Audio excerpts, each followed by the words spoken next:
para la gloria del Señor. Aleluya. Bien, amados, entonces vamos a estar puestos en pie, abriendo nuestras Biblias.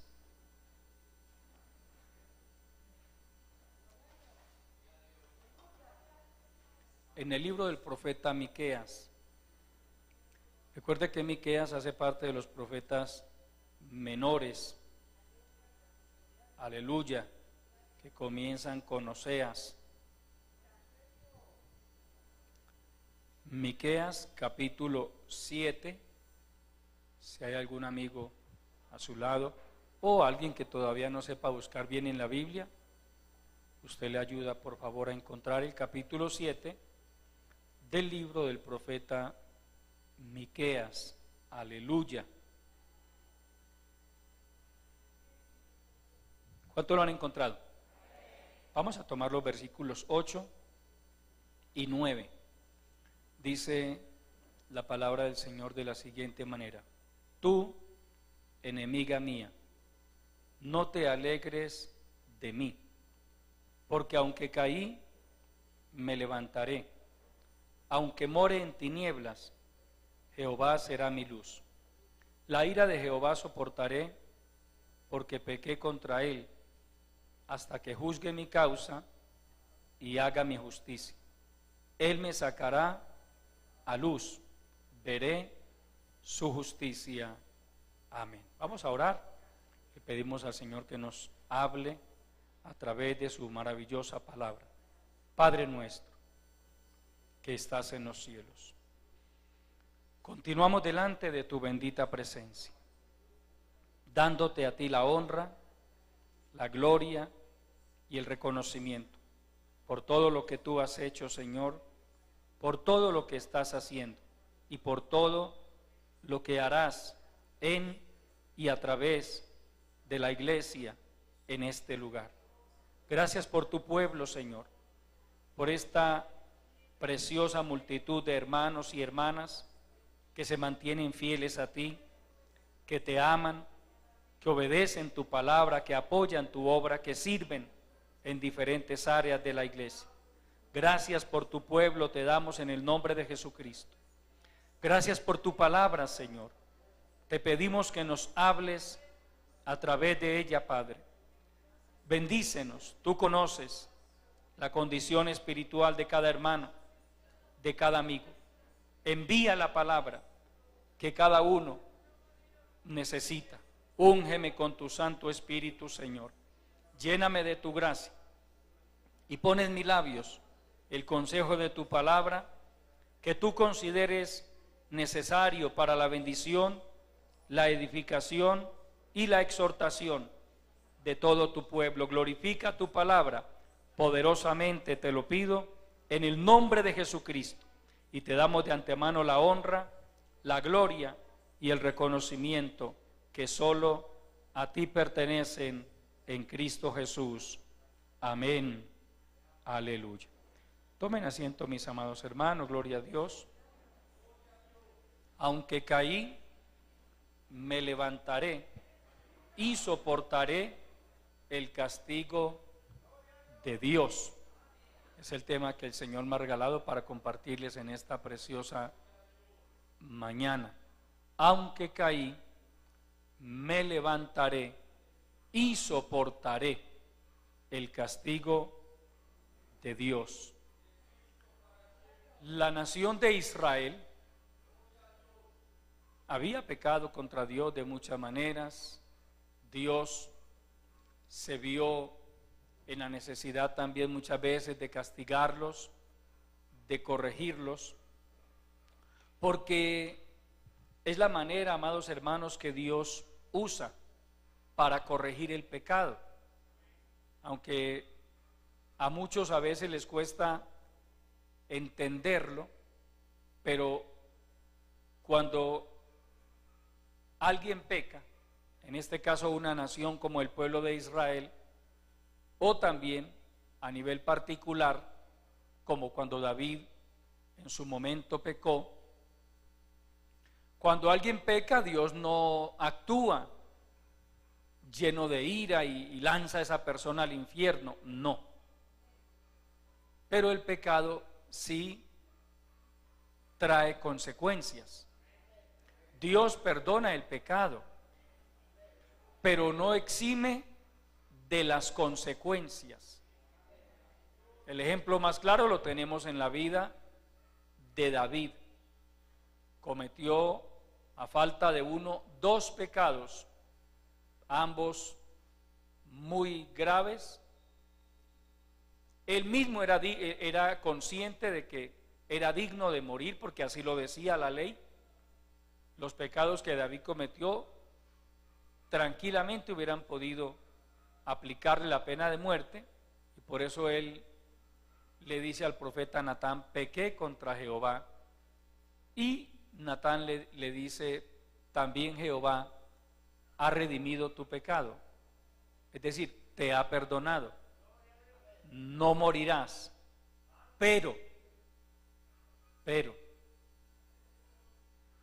por cuanto con estas cosas que hiciste has hecho que los enemigos de Dios blasfemen, de ahora en adelante no se apartará la espada de tu casa. Como decimos a veces coloquialmente, dos noticias, una buena y una mala. La buena es que no morirás. La mala es que te viene algo duro, como en efecto quienes hemos estudiado el segundo libro del profeta Samuel sabemos del precio tan alto que le tocó pagar a David por haber pecado. Dios no lo desechó, Dios no lo condenó, pero sí lo castigó. El salmista dice: con castigos por el pecado corriges al hombre y deshaces como polilla lo más estimado de él. Con castigos por el pecado corriges al hombre. Dios castiga, Dios corrige. Hay quienes todo el tiempo andan reclamando misericordia, hermano. ¿Y dónde está la misericordia? ¿Y dónde está el amor? Sí, es que por más increíble que parezca, el castigo de Dios contra alguien que ha pecado no es otra cosa que una manifestación de su misericordia. Amén. Así no le suene muy dulce, porque eso no suena tan dulce. Amén. Tal vez usted quisiera escuchar algo más agradable en esta mañana, pero es la realidad, amado hermano. Cuando Dios castiga a uno de sus hijos, primero no lo hace de una manera arbitraria. Dios no lo va a castigar a usted porque le cayó mal. No, a Dios nadie le cae mal. Dios no es como nosotros, que a veces decimos: a este y a este y a este los invito a tomar café, a aquel no porque me cae mal. Dios no va a decir: bendigo a este y a este y a este y a aquel no porque me cae mal. Dios no es así. Dios es imparcial. Es más, dice la palabra que Él no hace acepción de personas. Dios no tiene hijos preferidos en la iglesia. Y alguien dijo que Dios no tiene nietos, sino hijos. Amén. Porque sabemos, la mayoría hemos escuchado del caso de los papás que cuando fueron papás, hermanos, eso le dieron garrote a sus hijos hasta que más no pudieron. Y ahora cuando ven a su hijo o a su hija que va a castigar al hijo, al nieto, ya se mete el viejito o la viejita: no le pegue al niño. Entonces a veces se genera ese conflicto entre padres e hijos, porque mi papá ahora ya no quiere que yo corrija a mi hijo, pero es que a mí no se me ha olvidado cuánto me dio él a mí. Porque con los nietos los abuelos asumen una actitud diferente, más protectora. Claro, es la edad, amado hermano. Por eso es que, permítame hacer un paréntesis, no es muy recomendable quedarse por allá para casarse cuando usted ya tenga 50 años. No estoy diciendo que no me pueda casar a los 50, pero usted casarse a esa edad para apenas empezar a formar una familia no es lo más recomendable. Porque es que a esa edad ya obviamente ya comienza otra etapa en la vida del ser humano. Amén. Entonces Dios no tiene nietos, Dios tiene hijos. Y si Dios lo tiene que castigar a usted, lo castiga. Si Dios me tiene que castigar a mí, me castiga. Por misericordia, es un acto de misericordia. Porque hay ocasiones, hermano, y hay personas que si no es con el agua aquí, hermano, ya a punto de pasar esta línea, donde ya se ahoguen, no claman a Dios. No se humillan delante de Dios. Y quien lo creyera, dentro de las iglesias hay cristianos también así. Hay cristianos que el consejo no les vale, que la palabra no les vale. Entonces Dios, por amor a esa alma, porque a Dios le interesa más su alma y mi alma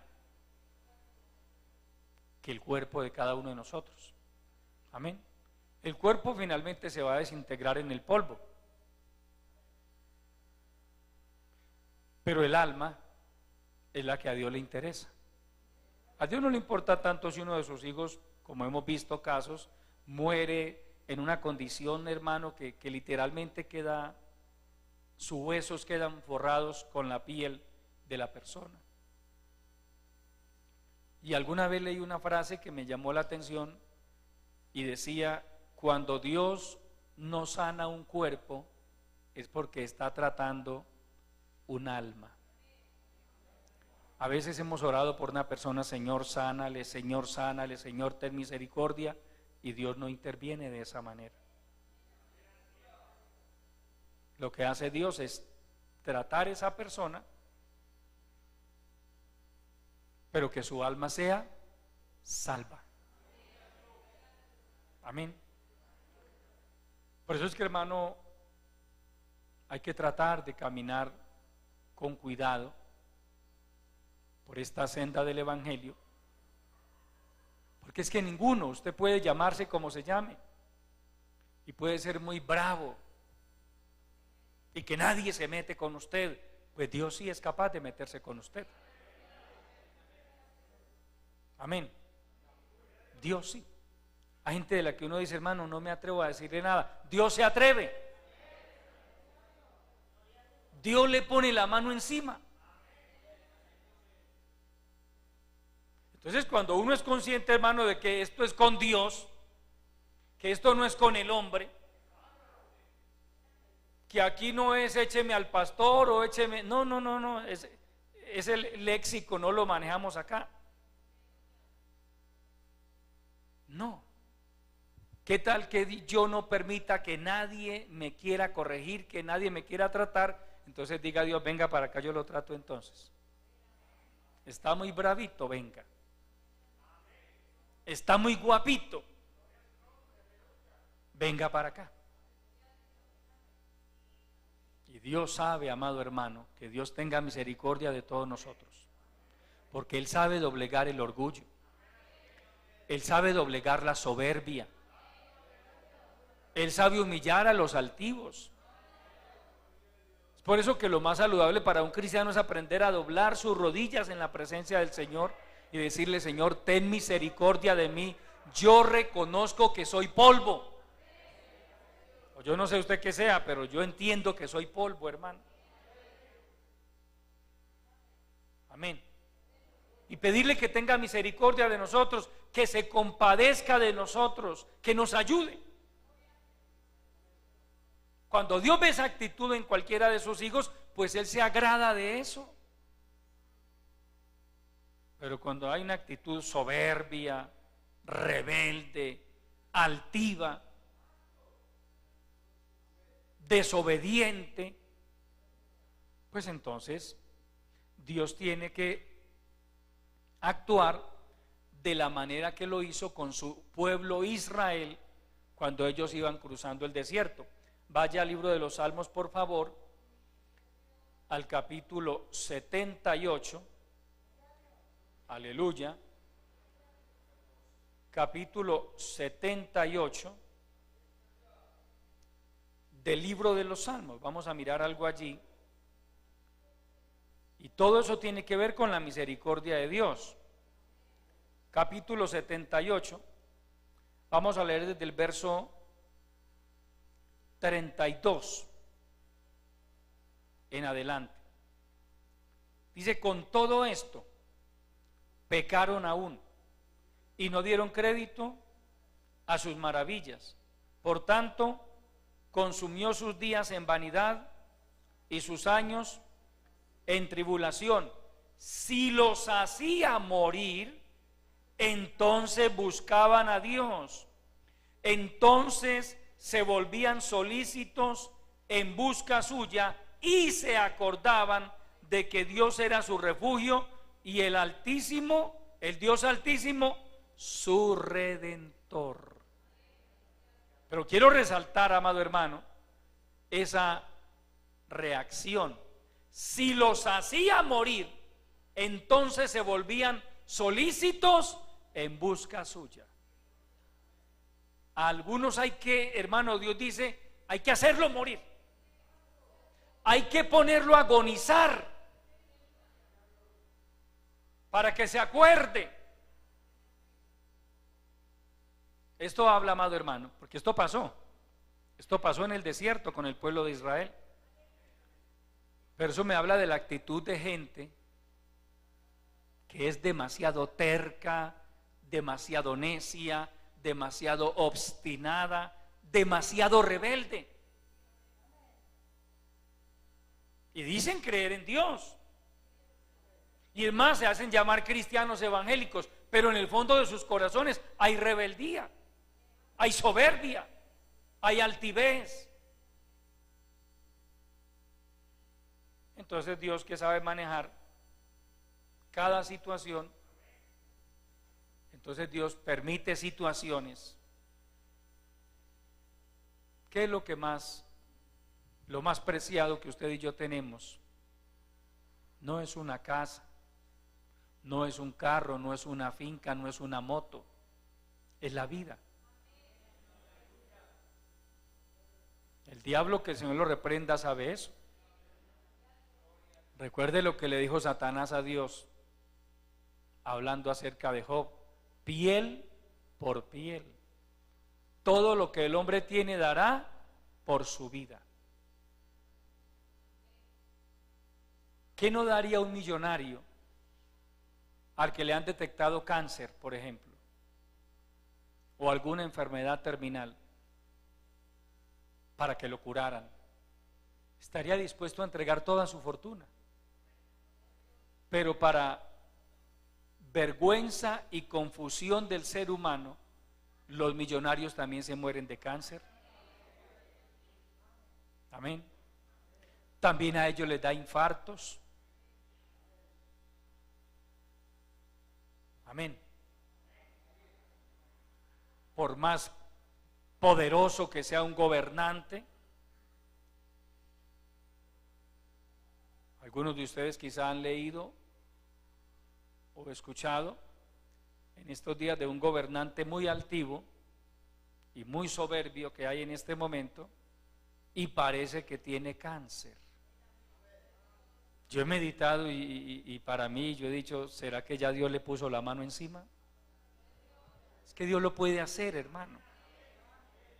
Al que sea, Dios le puede poner la mano encima, hermano.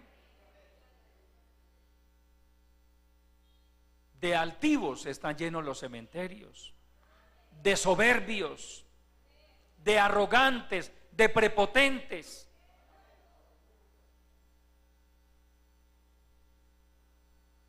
Porque a Dios no le queda grande nadie. Entonces, mire, con respecto a su pueblo, por amor a ellos, por misericordia de ellos, Dios tenía que a veces permitirles situaciones dolorosas, y dice: si los hacía morir, entonces buscaban a Dios. entonces se volvían solícitos en busca suya. Mire, y se acordaban, a algunos se les olvida ya, que Dios es su refugio y el Dios Altísimo su Redentor. Muy triste, amado hermano, que haya cristianos que como que se les olvida, hermano, porque es que ya muy poco de Dios, muy poco. Poca oración, poco congregarse, poco estudio de la palabra, desconectados. Mucho que hacer, hermano, mucho trabajo, muchas ocupaciones.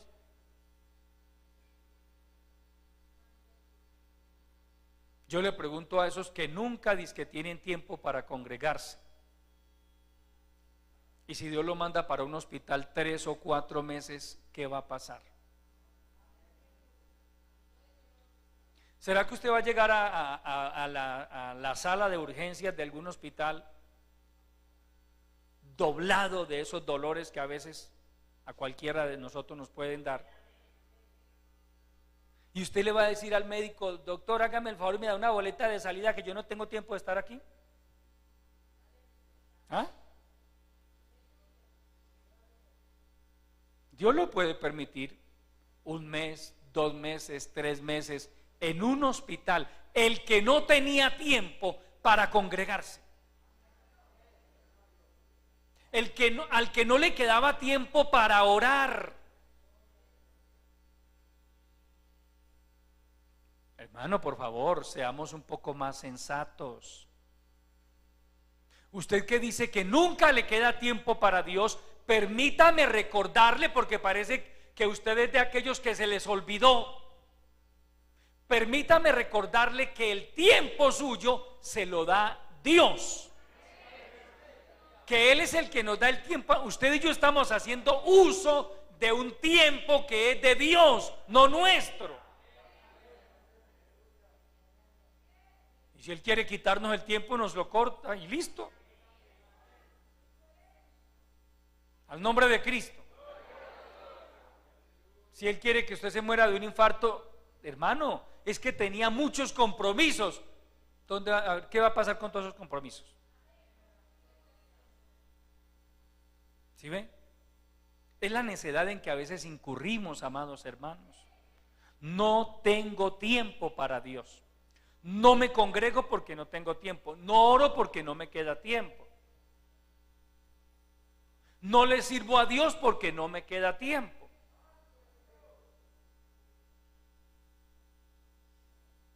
Y yo le pregunto: ¿es que usted se cree el dueño del tiempo? Hay que reflexionar, amado hermano. Algo de nuestro tiempo debemos aprender a dedicárselo a Dios. Algo. No se deje enredar de esa manera. No caiga en esa trampa del diablo.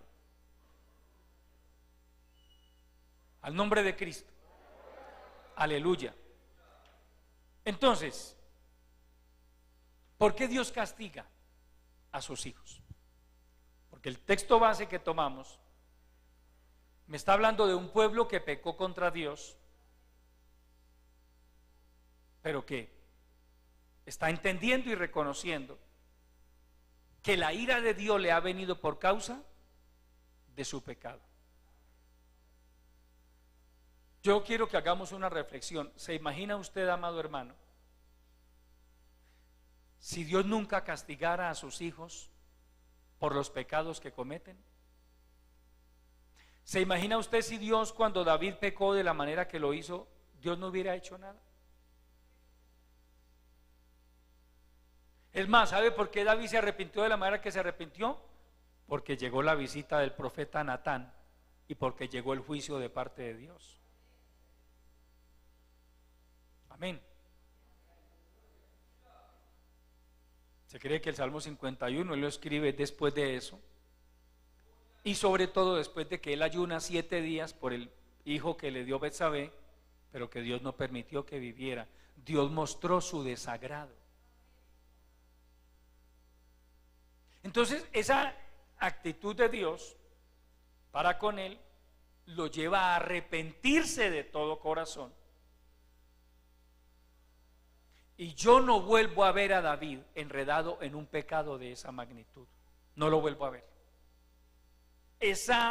Las consecuencias de ese pecado lo marcaron de tal manera que usted jamás vuelve a ver a David metido en algún pecado. Jamás. Eso lo marcó. Amén. Aprendió la lección. ¿Usted se imagina si un creyente pecara y no pasa nada? Hermano, gloria a Dios, yo sí me tiré por ahí una canita al aire, le pedí perdón al Señor, y como Dios es tan bueno, dicen algunos, sí, Él es bueno, pero no es para que usted y yo juguemos con su misericordia. Hermano, mire, no pasó nada. Y que usted volviera a hacerlo y no pasa nada, claro, cada persona iría sacando sus consecuencias, sus conclusiones mejor. Ya, hermano, no hay problema. Cada vez que yo peco, Dios me perdona y todo sigue como si nada hubiera pasado. Conclusión, sigamos pecando. Sigamos pecando. Porque yo peco y no pasa nada. Yo adultero y no pasa nada. Yo me emborracho y no pasa nada. Yo amanezco por allá una noche de rumba, hermano, y no pasa nada. El otro día, eso sí, yo llego a mi casa y lo primero, Señor, perdóname por esta noche de rumba que tuve. Y no pasa nada. Pero, como vemos por la palabra y por tantos casos, que Dios sí actúa cuando hay pecado. Amén. Que las consecuencias del pecado llegan. Entonces el creyente sensato aprende la lección y él dice: no vale la pena pecar contra Dios. Hemos escuchado personas que en algún momento, cristianos, le fallaron al Señor, y los hemos visto después aconsejando a otros y diciéndole: hermano, tenga cuidado, no le vaya a fallar al Señor. Yo ya sé lo que es eso. Cuídese. Amén. Porque aprendieron la lección. Pudieron haberla aprendido de otra manera. Hay lecciones que se pueden aprender de otras formas. Por ejemplo, a través de la palabra, lo que Dios busca es que usted y yo aprendamos lecciones de vida.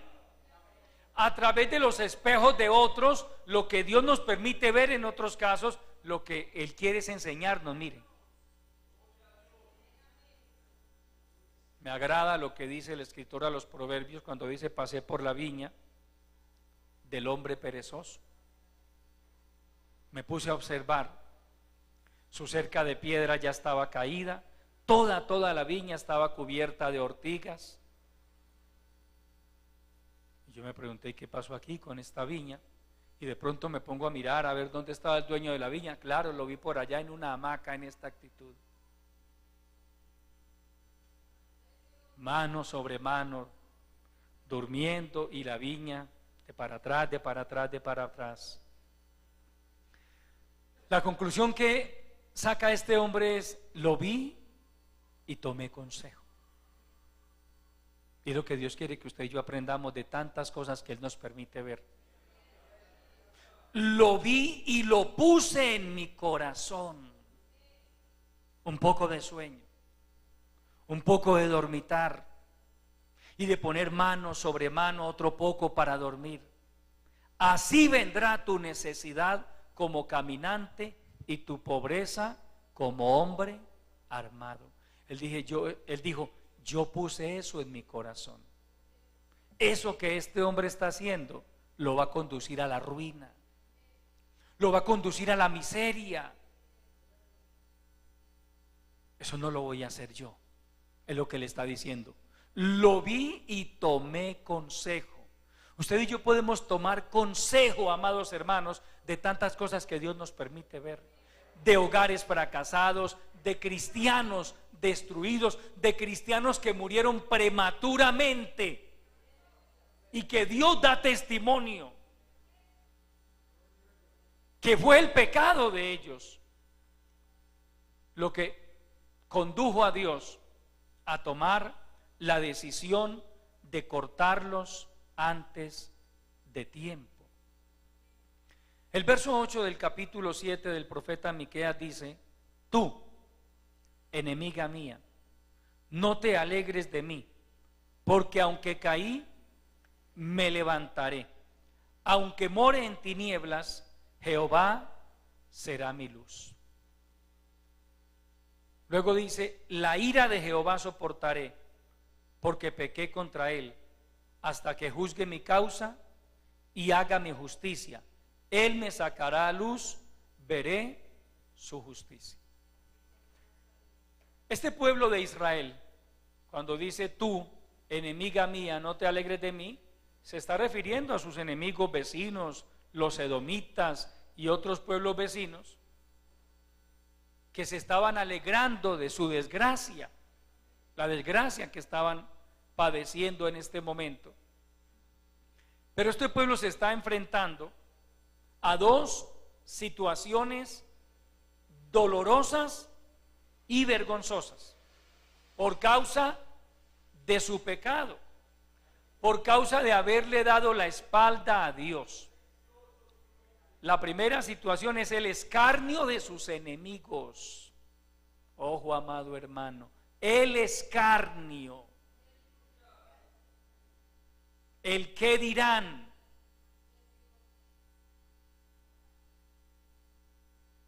Y a veces se han escuchado voces de alguien que pecó de una u otra manera y luego se lamenta que porque hay quienes están hablando de él, que hay quienes lo están señalando, lo están cuestionando. Y yo le pregunto: ¿y qué quería? ¿Qué esperaba? ¿Que le hicieran una calle de honor y lo aplaudieran y lo felicitaran? Pues déjenme decirle, amado hermano, que esa es una de las consecuencias del pecado, el escarnio. Eso nadie lo puede evitar,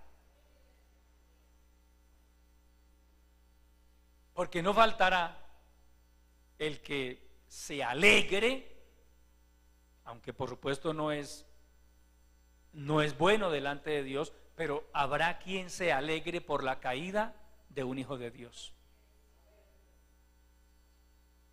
Habrá quien se alegre. Habrá quien se mofe de su caída. Si ve, yo decía, mire, vea.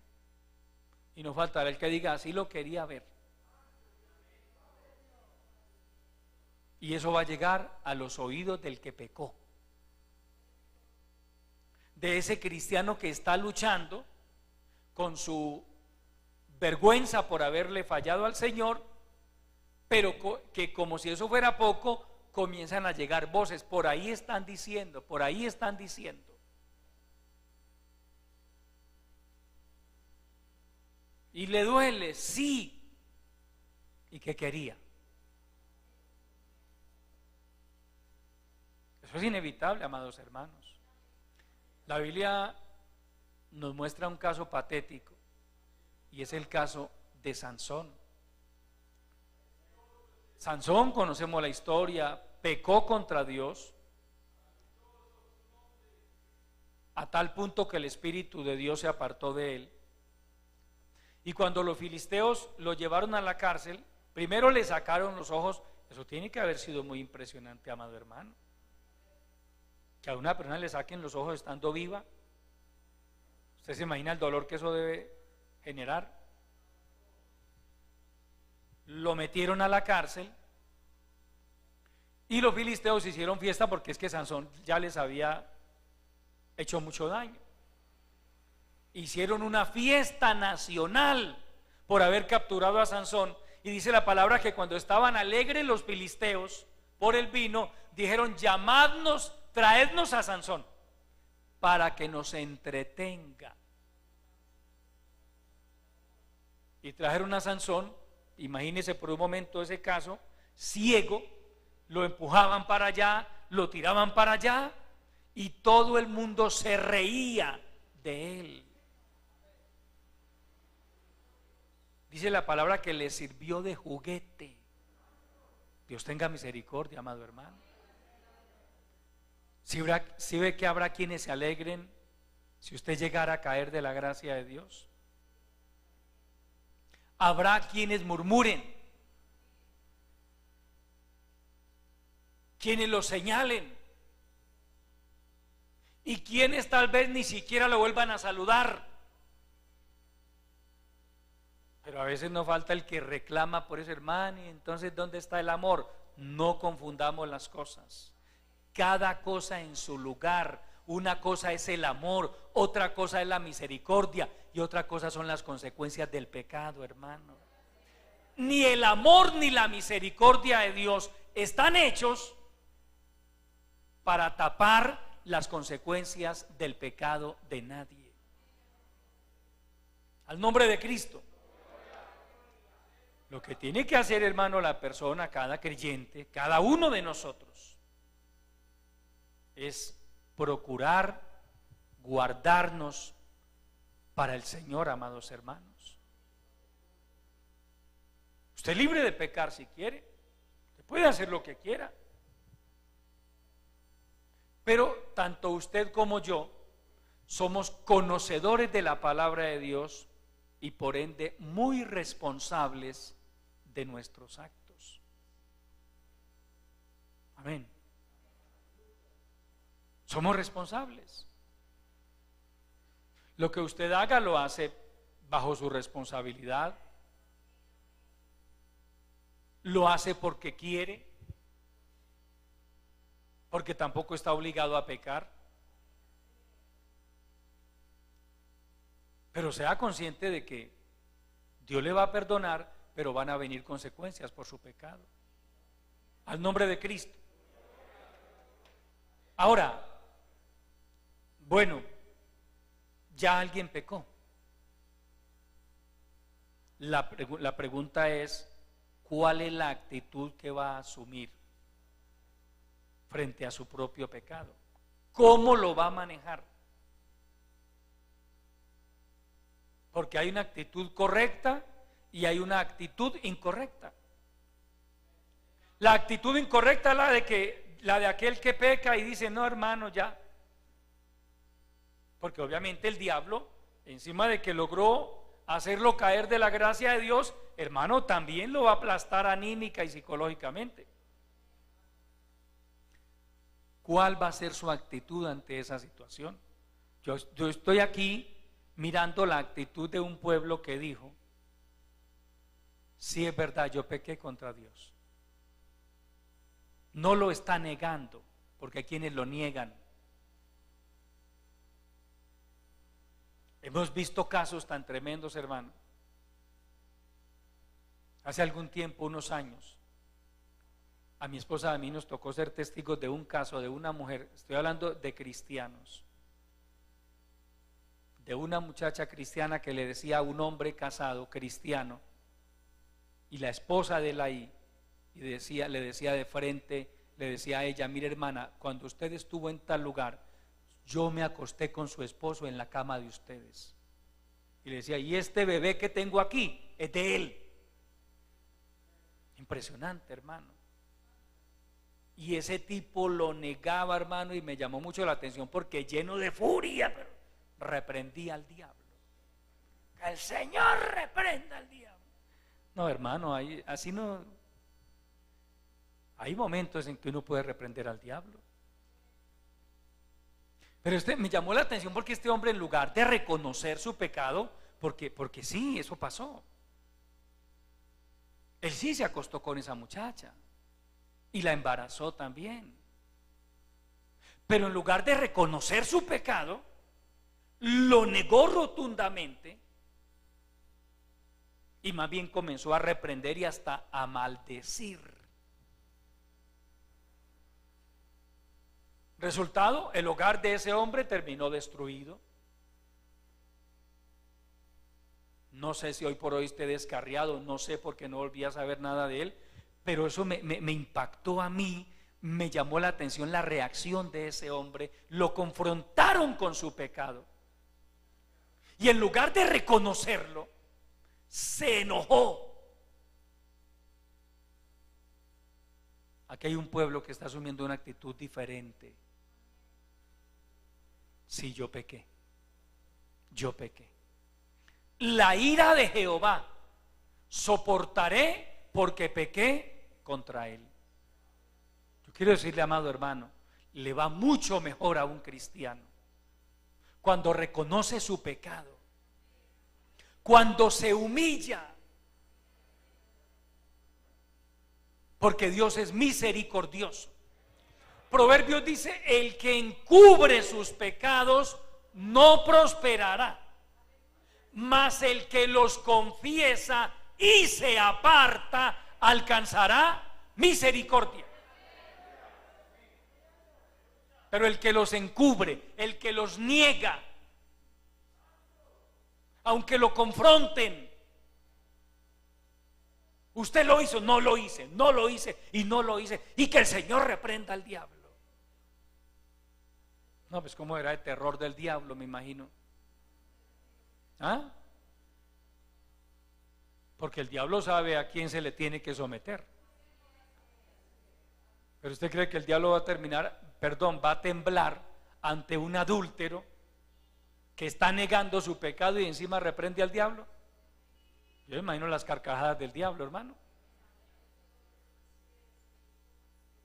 Este hombre del que le estoy hablando no tuvo la gallardía de reconocer su pecado, no lo reconoció, no pidió perdón, y es más, ni siquiera reconoció a esa criatura. Eso tiene que ser una desgracia muy tremenda, hermano, que eso ocurra entre gente inconversa, pues, pero dentro del pueblo de Dios que ocurran esas cosas. Eso lo que trae es juicio de parte de Dios. Entonces, hermano, este pueblo está asumiendo una actitud diferente. Dice: tú, enemiga mía, no te alegres de mí, porque aunque caí, me levantaré, aunque more en tinieblas, Jehová será mi luz. Mire la actitud, amado hermano. Es cierto que no es fácil para alguien que ha caído de la gracia de Dios volver a levantarse, pero también es cierto que no es imposible hacerlo. Si lo puede hacer, depende de la actitud de la persona. Garantizado que no se puede levantar el que encubre su pecado, el que lo niega, así lo confronten, lo niega. Esa persona no se levanta. No se levantarán los malos en la congregación de los justos. Pero el que con vergüenza reconoce que sí, que desafortunadamente pecó, que está arrepentido y tiene la mentalidad de levantarse de esa condición. Tú, enemiga mía, en este caso el enemigo de nosotros es Satanás, que el Señor lo reprenda, no te alegres de mí, porque aunque caí, es verdad, caí, desafortunadamente le fallé al Señor, pero me levantaré. Con la ayuda de Dios yo me voy a levantar. Aunque hoy more en las tinieblas de la incertidumbre, aunque hoy more en las tinieblas de la vergüenza por el pecado que cometí, yo me voy a humillar delante de la presencia del Señor y me voy a levantar. Con la ayuda de Dios me voy a levantar. Dios se agrada de una actitud de esas. Amados hermanos, aunque caí, me levantaré. Aunque more en tinieblas, Jehová será mi luz. Es alguien, hermano, que pecó, pero está arrepentido de su pecado. Porque lo que menos debe hacer un cristiano que ha pecado es enorgullecerse de lo que hizo. Amén. No, hermano. La actitud correcta es un genuino arrepentimiento, es una actitud de vergüenza, es una actitud dispuesta a soportar la disciplina, a soportar las afrentas. ¿Es que hay quienes pecan el mismo, empacan la maleta y arrancan disque para otro lugar? No están dispuestos a soportar la afrenta. Así, muy bueno. Peco aquí y arranco para otra iglesia, peco allá y arranco para otra. ¿Ah?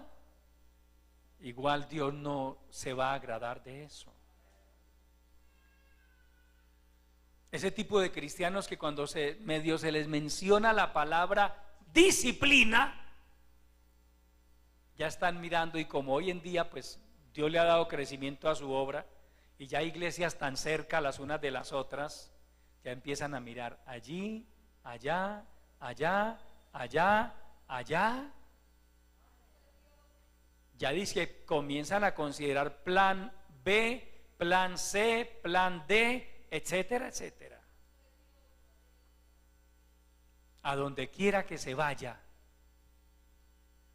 para escapar de una disciplina, la disciplina de Dios lo va a alcanzar. Amén. Sí, porque es que yo siempre he dicho, una es la disciplina eclesiástica, una es la disciplina que aplicamos los pastores por la autoridad que Dios nos ha delegado a través de su bendita palabra, pero otra es la disciplina de Dios. Es más, puede que en algún momento a un cristiano el pastor le levante la disciplina y en el cielo Dios diga: yo todavía no se la voy a levantar, para mí sigue en disciplina. Y ya, ¿qué hace uno ahí? ¿Qué hace el pastor? Es que, hermano, la verdadera disciplina es la de Dios. Cuando hablamos de disciplina eclesial, estamos hablando de un proceso para proteger la iglesia. Porque dígame, un cristiano que haya caído en un pecado bien escandaloso, bien vergonzoso, y al domingo lo vemos aquí parado como si nada, cantando, dirigiendo y predicando, la gente diría: no, pero ¿cómo así, hermano? Ese hermano pues no hizo esto, no hizo aquello.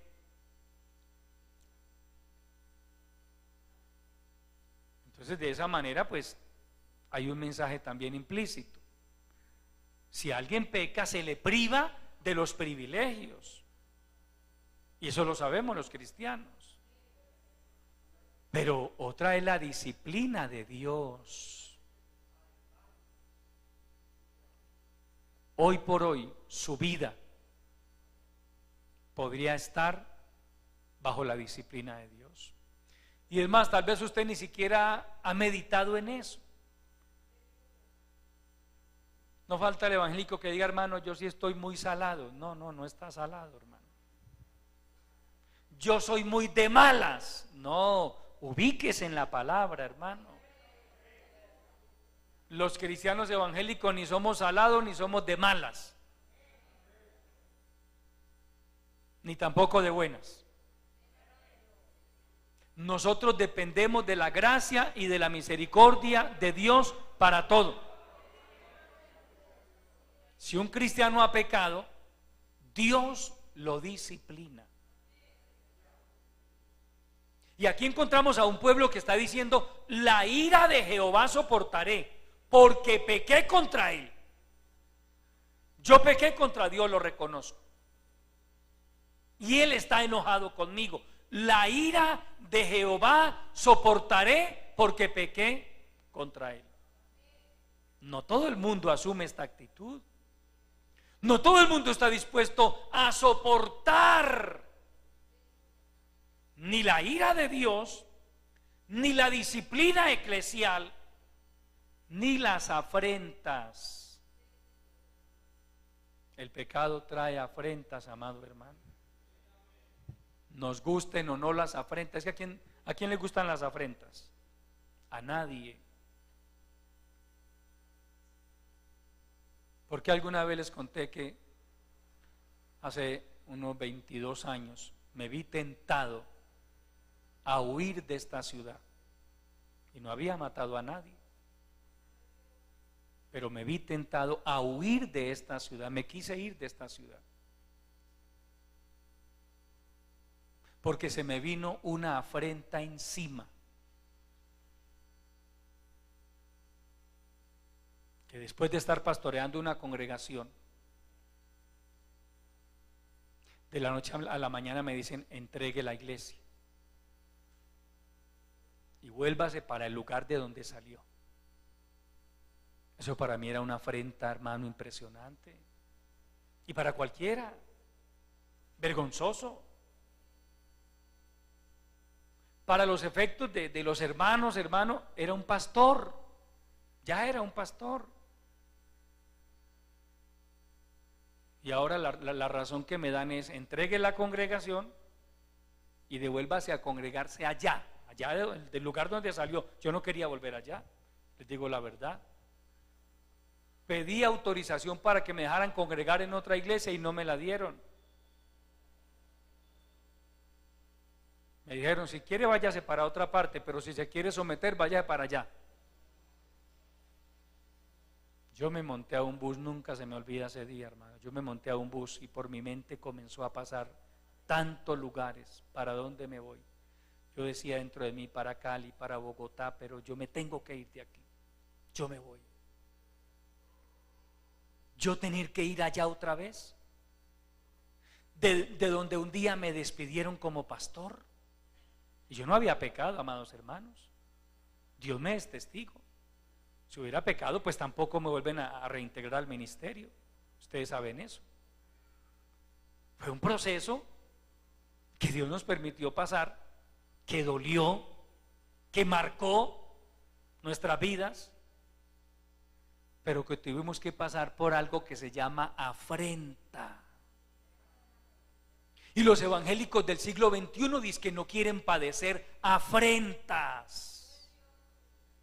Cualquier media amenaza de afrenta: me voy para allá, me voy para allá, me voy para allá. Algunos consultan, otros ni consultan. Algunos piden un consejo, piden una opinión. Yo pedí la opinión de mi autoridad. Mi autoridad me dijo: no, no. Pero el hecho de saber que yo tenía que ir a enfrentarme con las afrentas, porque llegaron afrentas terribles, amados hermanos. Ese proceso para mi esposa y a mí fue muy espinoso, muy doloroso. Llegaron afrentas, menosprecio, rechazo. Yo más o menos ya presentía a qué me enfrentaba y por eso me quise ir. Pero Dios me hizo entender: si te vas, te puede pasar lo de Noemí. Dios trató conmigo de esa manera, amado hermano. Yo lo entendí. Sentado en un bus en la Avenida Oriental, el Señor trató conmigo en mi corazón: si te vas, te puede pasar lo que le pasó a Noemí, que se fue con las manos llenas y volvió con las manos vacías.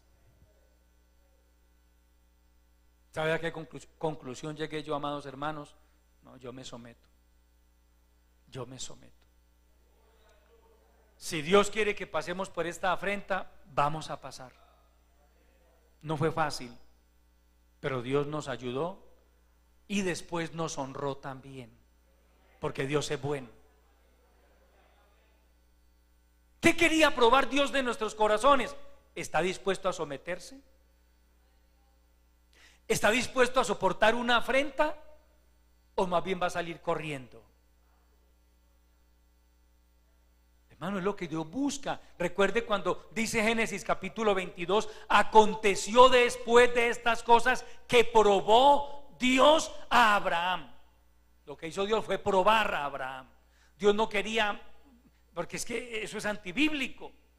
Dios no busca sacrificios humanos, pero simplemente quiso probar a Abraham. Y Dios prueba nuestros corazones de muchas maneras, hermano. Y lo probó. Y a muchos creyentes Dios los ha querido probar y han dicho: no, a mí no me prueba, me voy de aquí. Por allá me reciben con los brazos abiertos, vaya. Seguramente le harán calle de honor, le harán culto de bienvenida, pero para los efectos de Dios estará en disciplina. Hermano, sí, usted puede tomar la decisión que quiera y otro le puede decir, otro pastor: véngase para acá, no hay problema, aquí lo ponemos de líder de lo que sea. Allá sí hay amor, hermano. Eso es una bendición allá. Arranque. Pero de que Dios le va a poner la mano, se la pone. Porque es que lo que Dios busca es probar nuestros corazones. ¿Está dispuesto a soportar? Aquí hay un pueblo que está diciendo: la ira de Jehová soportaré porque pequé contra él. Estamos hablando de gente que ha pecado, y algunos han pecado y tienen el cinismo de enojarse y hasta de irse, y pecaron. En mi caso, le digo para la gloria del Señor, mi esposa me es testigo, aquí hay hermanos de esa generación que nos conocen. No fue un pecado, nosotros no cometimos un pecado, y si hubiéramos cometido un pecado no nos hubieran reintegrado al ministerio, y ustedes saben eso. Hubo situaciones, alguien se levantó, hizo un comentario por ahí. Quienes eran autoridades en ese momento no investigaron, vamos a ver si eso es verdad, qué pasó. No, simplemente dieron la orden: saquen a ese muchacho de allá. Ese fue nuestro caso. Humanamente hablando, víctimas de una injusticia, humanamente hablando. Pero resulta que Dios usa las injusticias de otros para probar nuestros corazones. Si le fuéramos a poner nombre a ese proceso, que muchos de ustedes fueron testigos, ese nombre o ese proceso puede tener un nombre humanamente hablando y llamarse injusticia. Fue eso. No había ningún motivo. Nosotros no cometimos ningún pecado. No había absolutamente nada de lo que se nos pudiera acusar. Simplemente alguien hizo un comentario, no verificaron si era verdad, no, simplemente alguien dio la orden: sáquenlo de allá. Ese fue nuestro caso. Humanamente hablando, injusticia, una injusticia, pero Dios usó esa injusticia para probar nuestros corazones. Ojo, amado hermano, aún las injusticias Dios las puede usar solo para saber cómo actuamos usted y yo, cómo reaccionamos al nombre de Cristo. Yo no sé si usted esté siendo víctima de una injusticia, y tampoco sé si Dios quiera usar eso para probar su corazón. ¿Qué va a hacer? ¿Cómo va a reaccionar al nombre de Cristo? No falta el que peca y encima de que pecó tiene el cinismo de enojarse y reclaman: ¿y cuándo me van a levantar la disciplina? ¿Por qué no le dice al Señor: Señor, ¿cuándo me vas a levantar la disciplina? Se enojan con el pastor y otros hasta con Dios. Vaya al libro de los Proverbios, capítulo 19, gloria al Señor. Capítulo 19 del libro de los Proverbios.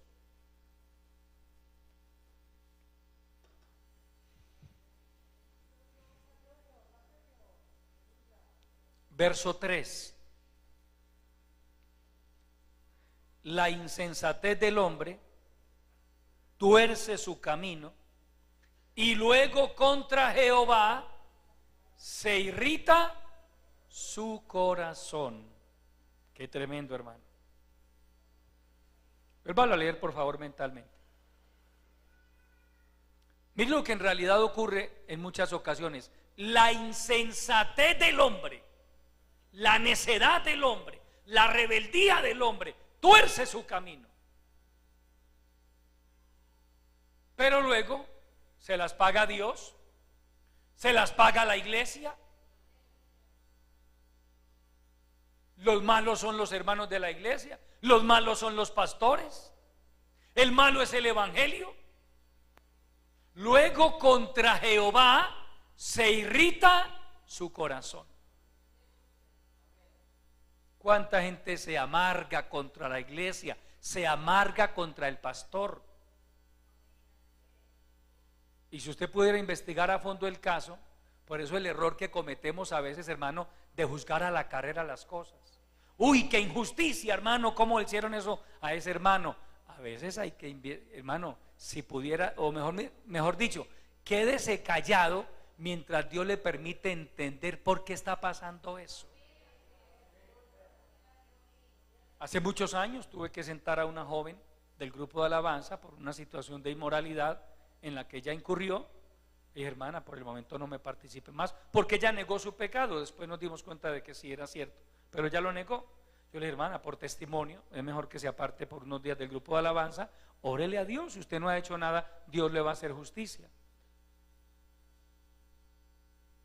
Uy, hermano, a los pocos días se me vino alguien encima a reclamarme que porque yo había sido tan injusto con esa pobre criatura. Porque a veces somos así, corremos a juzgar, y el pastor, ¿por qué hace eso? ¿Y por qué? Recuerde una cosa, amado hermano, primero, no es mi estilo. Segundo, por ética y por respeto, yo nunca me paro en un púlpito a publicar los pecados de nadie. Amén. Por eso tampoco a nadie le levantó la disciplina públicamente, porque es que yo públicamente no dije que lo puse en disciplina. No lo considero ético.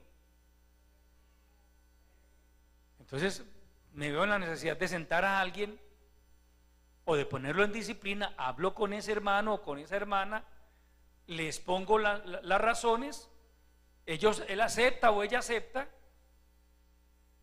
Pero lo que esa persona hizo, pues, hermano, es mi deber guardar eso en mi corazón. Yo no puedo salir a decir, mire, es que el hermano fulanito hizo esto, hizo aquello, y no, yo no hago eso. Pero nos falta por ahí permítame el término, el despistado,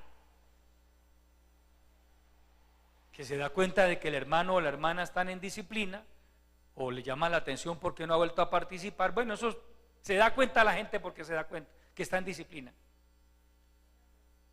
y señalan es hacia el púlpito. El pastor es muy injusto, hermano, ese hombre no tiene misericordia, dicen algunos. No peque de esa manera, amado hermano. Mire, yo lo autorizo para que se acerque, hermano, y me pregunte, hermano, ¿qué pasó? Sin contarle detalles, porque obviamente los detalles me los reservo yo. Le diré, hermano, no, me tocó ponerlo en disciplina, punto. Y así usted se libra de pecar contra Dios. No ande juzgando a la carrera lo que usted no entiende, y menos cometa la locura que está denunciando el proverbista en este verso 3. La insensatez del hombre tuerce su camino, porque cuando un cristiano peca es por insensato, por necio, por rebelde, porque no escuchó la palabra. Por eso se peca, porque palabra nos sobra a usted y a mí, consejo nos sobra a usted y a mí. Dios nos habla a tiempo y fuera de tiempo. Y nos falta el que se enoja con la iglesia, se enoja con el pastor y se va, en lugar de someterse, que era lo que Dios quería, que era lo que Dios esperaba, para poder restaurarlo, para poder sanarlo, para poder bendecirlo. Contra Jehová se irrita su corazón. No, hermano, no.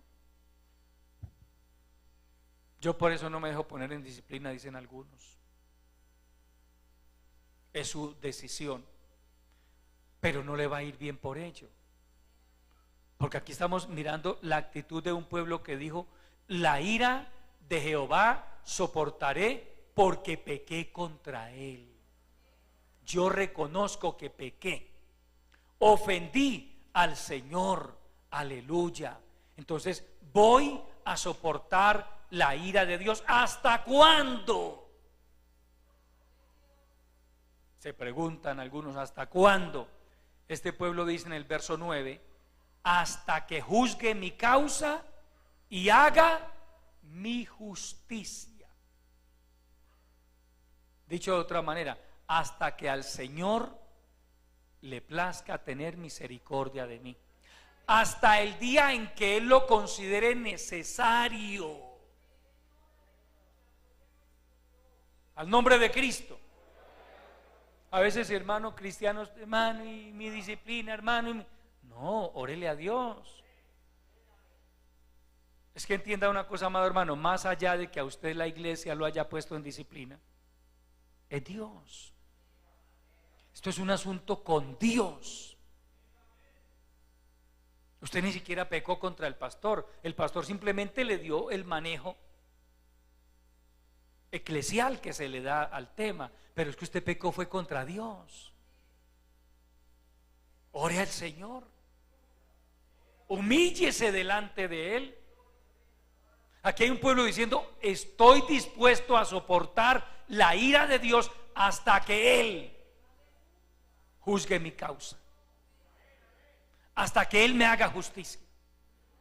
Dicho de otra manera, hasta que Él tenga misericordia de mí, hasta el día en que a Él le plazca. ¿Él sabe hasta cuándo? Al nombre de Cristo. Ahora, no siempre Dios nos tiene que castigar por un pecado. A veces es por malas decisiones que tomamos. Amén. Porque a veces usted puede preguntar: hermano, pero ¿dónde está el pecado? Yo no y sí, posiblemente no ha cometido ningún pecado, pero ¿qué tal que haya tomado una mala decisión? Si fuéramos a mirarlo bíblicamente, ¿de qué pecado podríamos acusar al esposo de Noemí? De ninguno.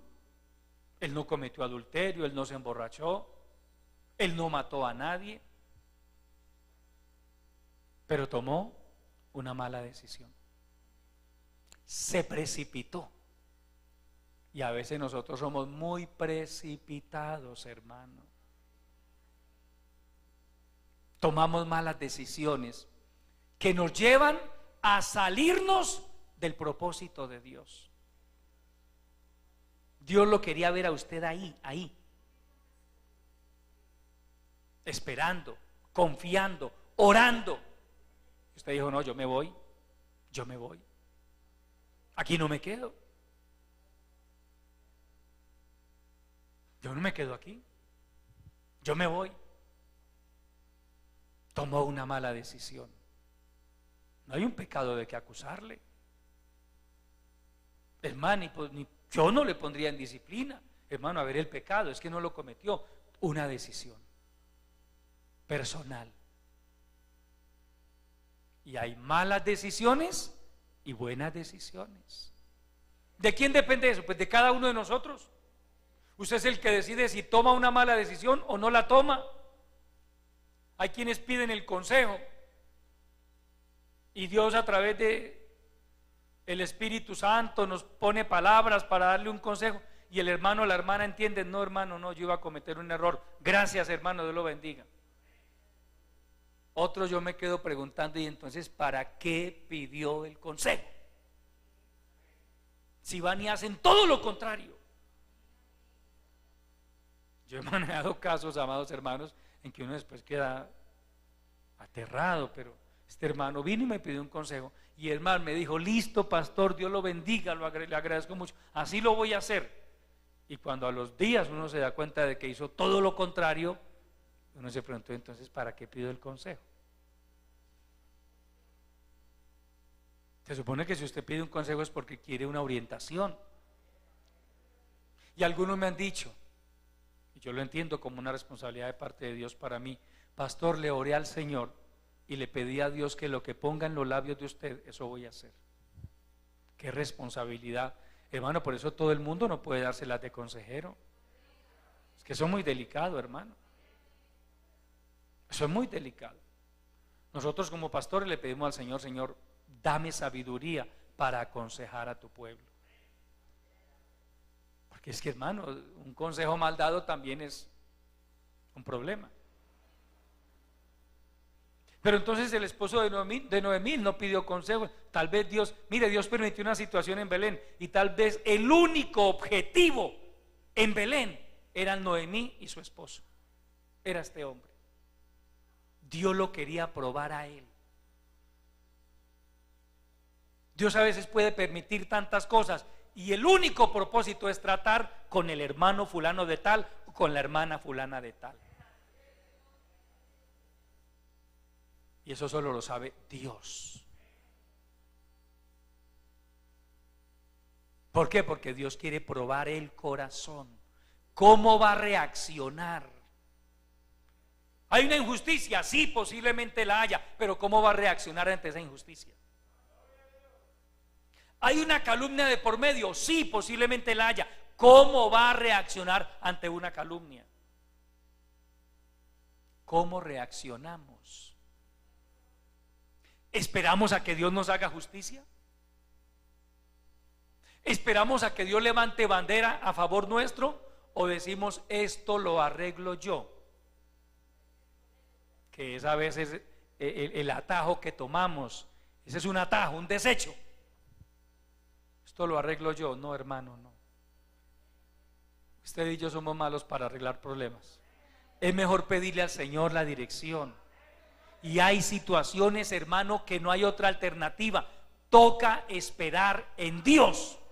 Se lo digo en el mejor sentido de la palabra. Usted no está obligado, pero si quiere una solución real a su problema, toca esperar en Dios. No hay otra alternativa. No hay otra. No hay otra. Toca soportar el trato de Dios. Toca soportar el castigo de Dios. Toca esperar el tiempo de Dios, para que después podamos ver su justicia. Porque Él hace justicia.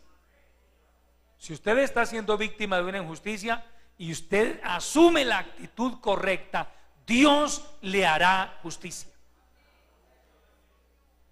Pero si usted trata de arreglar el problema a su manera, pues ya Dios se hace a un lado. Dios se hace a un lado, amados hermanos. Pero aquí estoy mirando el caso de un pueblo que primero reconoció que había pecado contra Dios y segundo dijo: estoy dispuesto a soportar la ira de Dios porque yo pequé contra Él. Yo no sé por qué situación esté pasando usted, amado hermano. Yo no sé qué luchas tenga hoy usted en su corazón, y tampoco sé qué pensamiento le hayan venido, qué locuras Satanás, que el Señor lo reprenda, ha tratado de venderle. Haga esto, haga lo otro, corra, compre un tiquete, váyase para tal lado. No es la manera, amado hermano, como Dios quiere que usted y yo enfrentemos los problemas, las luchas, las injusticias y cualquier cosa que Dios nos permita en este camino. Es esperando en Él, es confiando en Él, y cuando hemos pecado, soportando su castigo con humildad, reconociendo que pecamos contra Él. Póngase de pie, amado hermano. Vamos a darle gracias al Señor por su bendita palabra. Padre nuestro, yo te adoro, mi Señor. Mil gracias te doy por el consejo de tu palabra